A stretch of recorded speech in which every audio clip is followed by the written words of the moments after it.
السلام عليكم ورحمة الله وبركاته، ورجعنا لكم في فيديو جديد. وبدل ما اطول عليكم ما تنسوش تصلوا على النبي وتشتركوا في القناة وتفعلوا زر الجرس وتدعمونا بأحلى لايك وكومنت محفز، ويلا بينا. عايش. والراجل العجوز بيقول عشيرة التنين هم الأغبياء علشان هم لحد دلوقتي ما عبروش الشيخ الكبير، فهو ما يستاهلوا اللي هيحصل فيهم. والبنت بتقول هو الواد غاوي ده عاوز اللي هو يوحد كل العشائر اللي في القارة القديمة. والعجوز بيقول أنا واثق إن غاوي بيفكر في الموضوع ده. وهي بتقول هو مين أخوه، هو اللي أخته؟ هو بيقول أنت كده بتقلل جدا من قوة أختك، أختك أصلا قوية جدا ومفيش أي حد يقدر اللي هو يقف قصادها. هي اتولدت وكانت موهوبة جدا وكان مكتوب لها اللي هي تكون قديسة من أول ما كانت صغيرة زمان، وكانت بتقدر اللي هي تهزم ناس أقوياء قوي. وفي قاعة بيكون كل الناس الأقوياء متجمعين مع بعض، والسلب بتكون واقفة فوق والمساعدة بتاعتها بتكون قاعدة على الأرض. والمساعدة بتقول أنا عندي دلوقتي كام كلمة لازم اللي تعرفيها.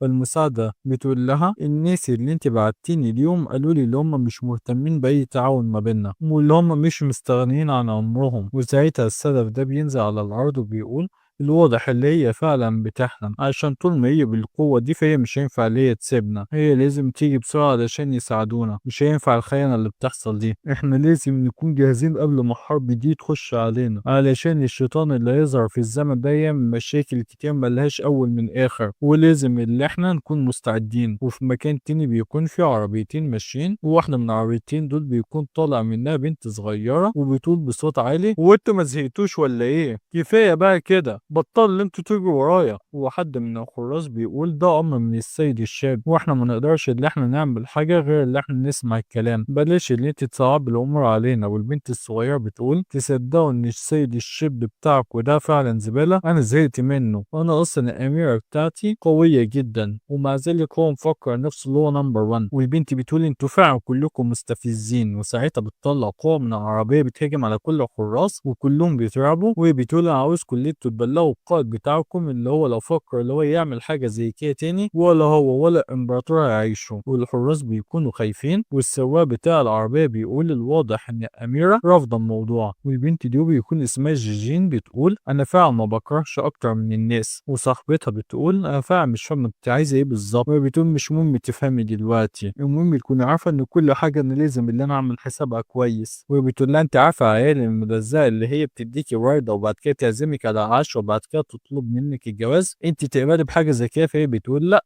وهي بتقول اكيد يعني انا مش هقبل بوجبة واحدة، ممكن مثلا لو هو عزمني على 100 وجبة ممكن اللي هو ساعتها وافق اللي هتجوزه عشان هيبقى كريم. وهي ساعتها بتفتكر حياتها اللي فاتت وبتقول انا في العالم اصلا اصلي بتاعي كنت بحب الكتابة، بس انا كنت ضعيفة وتعبانة قوي من ساعة ما اتولدت، وفضلت قاعدة في المستشفى لسنين طويلة قوي وفي الاخر مت. انما اول ما وصلت لل20 اصلا بدأت اللي انا اقوم واقف وارجع تاني حياتي الطبيعية. ودلوقتي بقى عندي جسم سليم واقدر اعمل اللي انا عاوزاه. ومش مهم هم بيقولوا يعني الاسلاف، المهم دلوقتي اللي انا اعيش وانا مبسوطة وخلاص. وانا من ساعة ما بقيت سلف وبقيت قوية وفي ناس كتير ومتخلفين وقط عمالين بيجروا وراها عشان عاوزين يتجوزوني. والخادمة بتقول لها سمعت اصلا ان انت قررت اللي انت عايزة تتجوزي شخص معين، هي دي كدبة ولا حقيقة؟ وهي بتقول لها اكيد يعني طبعا كدبة واشاعة، انا مش عايزة لا اتجوز اي حد دلوقتي. والبنت الصغيرة بتقول انت فعلا قوية بس احنا دلوقتي مشينا من قاعة الاسلاف من غير ما نودع اي حد. والسجين دي بتقول احنا قلنا لها اللي احنا ماشيين هتعمل ايه يعني، هي عمالة بتتصرف ولا كأن العالم ده كله بتاعها. والخادمة بتقول بس هي كده دايما طيبة معاك. والبنت الصغيرة بتشاور بتقول بصي ده هو اقليم السماوي، وانا سمعت ان في ناس اقوياء كتير جدا موجودين هناك، وسمعت ان غاو كمان موجود هناك. وبتقول مش عارفة حسام السالك كان من اسمه بس. فالبنت الصغيرة بتقول تعال اللي احنا نروح مش هنخسر حاجة. وهي بتقول يعني انت عاوزة اللي انت تروح هناك؟ فالبنت الصغيرة بتقول وهي فرحانة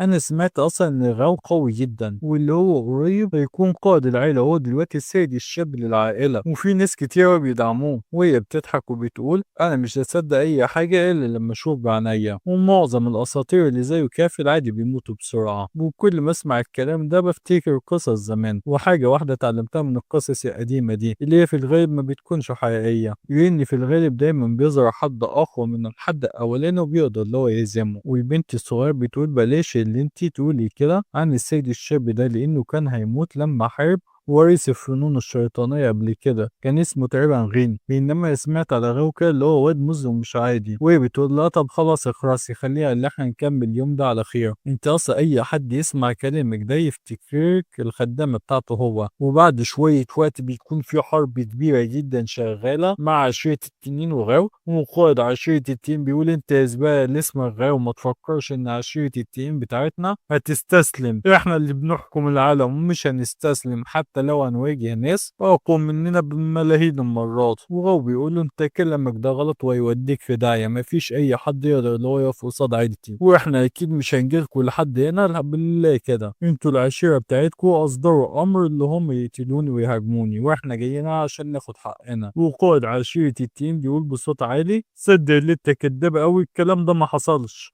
انت اللي جمعت الجيش بتاعك علشان تهاجمنا، وانت اللي لازم اللي انت تتعاقب. وغاو بيطلع الهالة بتاعته بيقول طب انت ليه دلوقتي اتضايقت كده؟ اهدى واشرب كده شوية عصير وروق على نفسك. هو انت عاوز اللي انت تموت انت والعشيرة بتاعتك؟ لو لا يبقى بلاش اللي انت تقول اللي انا غلطان، عنديني نبهتك، احسن لك اللي انت تسمع كلامه وتستسلم دلوقتي. وبيكون في ناس واقفين على الجبل، وحد فيهم بيقول ايه ده مش دي السفينة القديمة؟ وحد فيهم بيقول السفينة دي سمعت اللي هي أسطورة، والسفينة دي أكيد مش حقيقية، دي مجرد نسخة منها اتعملت بمهارة التناسخ بتاعة غاو. وحد فيهم بيقول هو ازاي غاو معاه كل القوة دي؟ والواد التاني بيقول هي ايه العلاقة ما بين طائفة التناسخ القديمة وحد من عشيرة التنين؟ وساعتها قائد التنين بيقول يا قائد دول أخويا جدا، شايف اللي احنا نستسلم دي أحسن حاجة، هو قاصد كده اللي هو يخلي المحاربين بتوعنا يخافوا. والقائد بيقول بصوت عالي يا عشيرة التنين هنفضل واقفين على رجلينا ومش هنستسلم،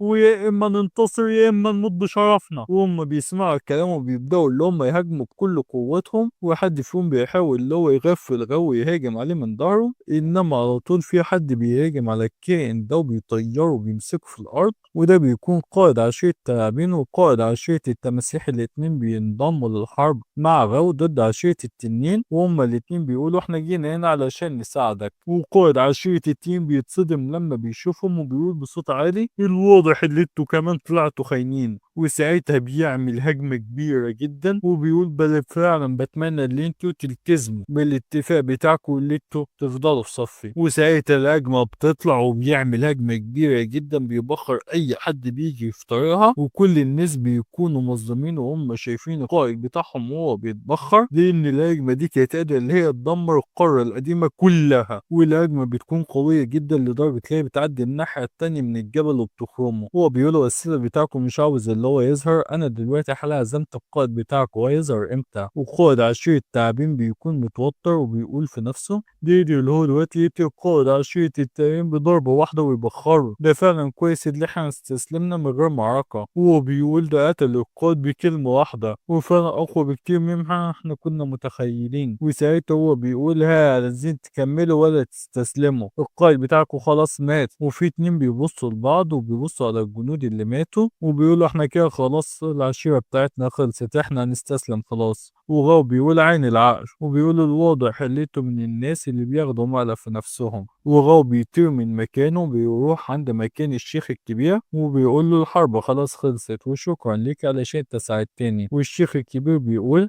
اتمنى فعلا انت ما تنساش وعدك. وغاو بيقول علشان اوريث القصر فانا هحارب اي حد شرير، واي حد هيفكر اللي هو يقف قصاد القصر هقتله. والناس كلها بتسكت لما بتسمع الكلام ده. والشيخ الكبير بيقول انت فعلا عايز زباله، انت عاوز اللي انت تربطنا بيك ربط ابديه ما نعرفش اللي احنا هنطلع منك. هو بيقول له ما تنساش يا عم الحاج اللي انت اصلا مديون ليا بمعروف، واللي انت هتحارب معايا لو انا احتجتك، بس انا مش هحاول لا اضايقك تاني في المستقبل. وهو بيقول له غور بقى دلوقتي من وشي، مش عايز ان انا اشوفك تاني. وهو بيضحك ضحكه خفيفه، والنظام بيقول له يتم اكتشاف حاليا ابن حظ جديد، وهي عباره عن مسافر عبر عوالم. وهو بيقول في نفسه مسافر عبر عوالم، هي ممكن تكون دي هي السلف اللي انا بدور عليها اصلا، اللي بيتقال عليها اللي هي قويه جدا.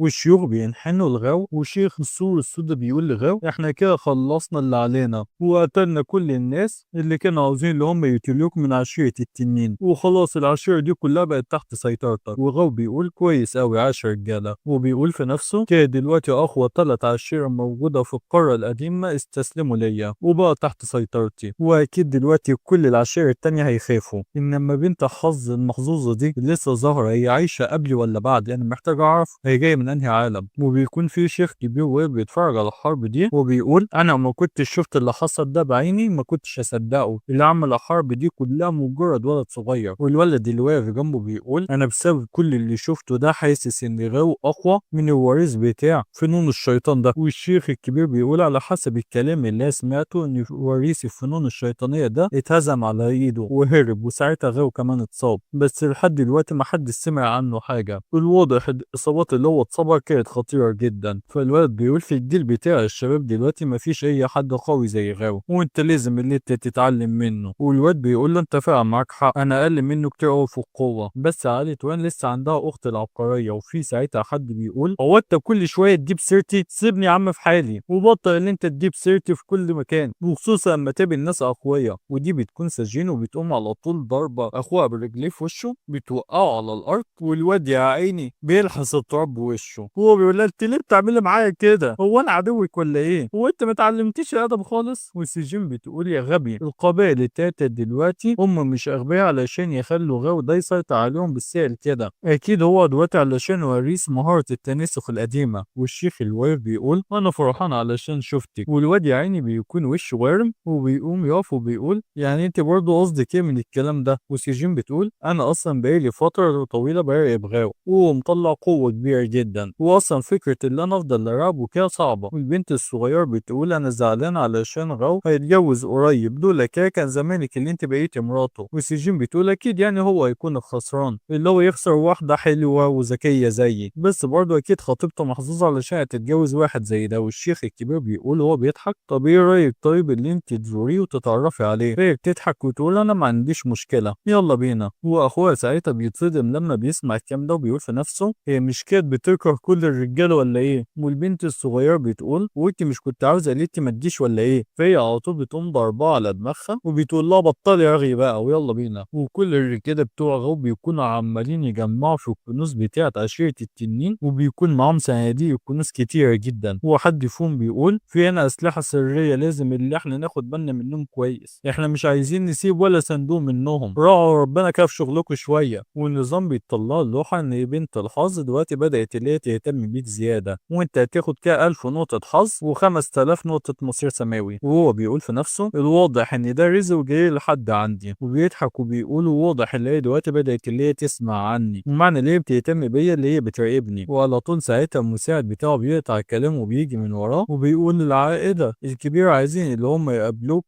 ورا الجزيره. وهو بيقول للحارس بتاعه ماشي خليهم اللي هم يقولي عند المعبد. وبيقول في نفسه ايه السرعه دي؟ وساعتها هو بيمشي ويسيبه وهو بيضحك وبيقول في نفسه الواضح اللي هي بدات اللي هي تهتم بيا بالزياده لدرجه اللي هي جايه لي البنت دي حرفيا عامله لي زي الكنز كده. والعائله بتكون واقفه فوق الجبل وبيجي المساعد بتاع غاو وبيقول يلا يا جدعان السيد غاو مستنيكوا فوق. والبنت بتكون متنكره والمساعده بتاعتها بتقول لها وانت ليه عملتي كده؟ فبتقول انا جميله جدا واكيد يعني اول ما يشوفني هيطمع في جمالي فالاحسن لا اتنكر كراجل كده. وهي بتقول في نفسها انا اصلا مش عاوزه اللي انا اعرفه الا انا البنت الموهوبه في العشيره بتاعتنا. ويا سلام لو اللي هو ما يخيبش ظني النهارده. وبيبداوا اللي هم يطلعوا على سلم المعبد والحارس بيقول لهم يلا اتفضلوا اتفضلوا. وسجين بتقول في نفسها الحراس اللي واقفين دول اصلا اقوياء قوي وهم من عالم الطاغيه. الواضح تاني العائله دي فعلا عائله قويه جدا واكيد يعني هو كمان قوي بطريقه مخيفه بيقدر اللي هو يستفاد من قوه عيلته. وبيطلع وغاو بيكون قاعد على ترابيزه الشاي وهم بيحيوه وهو بيقول بلاش شغل الرسميات دول تعالوا اتفضلوا واقعدوا لو احتجتوا اي حاجه قولوا لي. والبنت الصغيره بتقول بصوت واطي الواد ده طلع احلى مما انا كنت متخيله وكمان ذوق قوي. وسجين برضه بتقول بصوت واطي هو بيضحك ضحكه الكل شايفاها عاديه بس انا شايف ضحكته اللي هي بتاعت واحد شرير. وهو بيقول لهم يا جماعه اتفضلوا واقفين كده ليه يلا اقعدوا. هو بيقول انا مش عارف ايه سبب الزياره المفاجاه دي ممكن اللي انت تعرفني يا عمي. فالشيخ الكبير بيقول انت كنت بتحارب عشيره التنين بقوه كبيره قوي وانا والناس اللي معايا كنا معجبين بالحرب دي وعلشان كده جينا علشان نزورك ونتعلم منك. هو بيقول ايه يا عم الكلام ده؟ عشيرة التنين هم اللي كانوا غلطانين واللي كانوا مسؤولين لكل اللي حصل لهم، وبعدين يعني انا ما عملتش اي حاجة غير لا بس كنت بستعرض قوتي وحاجتي، وزي ما انتوا شفتوا السلف بتاع العيلة بتاعتي هو اللي قتل السلف بتاعهم وانا كنت موجود وخلاص. فالولد بيقول ايه يا عم التواضع ده كله؟ مفيش اصلا اي حد في الجيل يقدر اللي هو يحتل اقوى 3 عشائر بالسرعة دي، زي عشيرة سور السما السوداء وعشيرة التنين وعشيرة الريش وعشيرة ودي للاسف كانت نهايه الفيديو بتاعنا، فما تنسوش تشتركوا في القناه عشان يوصلكم الفيديو الجديد اول ما ينزل، اللي هو هيكون بكره ان شاء الله طبعا، وتدعمونا باحلى لايك وكومنت محفز عشان تساعدونا في اللي احنا نكمل تنزيل. وصلوا على النبي، وكان معاكم ميدو احمد، سلام.